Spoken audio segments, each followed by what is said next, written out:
And people will come before me, and let me just tell you what happens. Some people will come before me and they'll say, I don't belong to a gang. I don't do drugs. Or I pay child support. And I always ask people when they would say, I pay child support. What, you want a cookie? That's something you're supposed to do.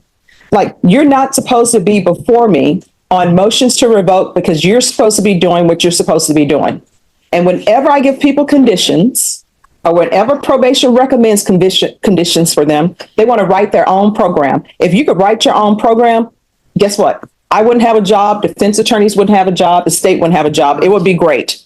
But you can't appear before the court and then decide that you're writing your own program and you deciding that you're not going to follow through and speak to the person. If you would have spoke to that person in April, your 6 months would have been done. You would have been either in DDRF or not. They would have transferred you. But you know what? You've been pushed back. You know why you've been pushed back? Because you did not want to do the other interview because you're like, I'm done. And I always tell people when you're on paper, and that's what this is a contract, you're on paper. Even if somebody tells you, we're coming here for an interview, and even if you've thought you've already done the interview, it doesn't hurt you to go ahead and do the interview, then you can come to court and say, they came to me for an interview for a third time, and I had already done the interview. Then we can discuss that. But when you don't follow through on what you're supposed to do, guess what ends up happening? Everything falls and you get placed at the end of the line. Because guess what? There's somebody there who's on probation, who had to be interviewed for mental health and DDRF. Now, if you don't want to wait for DDRF, I can revoke you. You guys can talk over what time you want, and I'll do what I will with regards to time.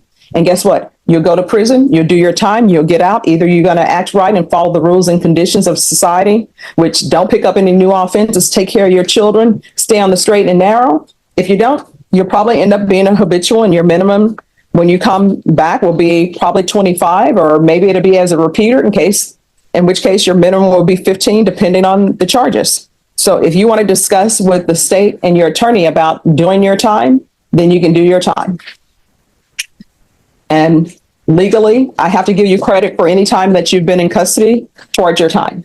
So if you want to talk to your attorney about that and talk to the state about that, I'm not saying if they agree to revocation and they want to give you a specific amount of time, I'm not saying I'm following that, but I'll consider it.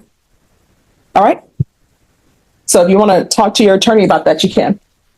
So I'll let you all talk about that, and I'll do this plea. Mr. Wicker, we talked over the break about whether or not you would agree to go to DDRF, and you've indicated that you do not want to do that, correct? No, I'm trying to get an outpatient vote on the thing. Okay, and knowing that that's not an option, Just 1 second. I'm sorry. I don't know if the court reporter heard his answer. can you repeat that?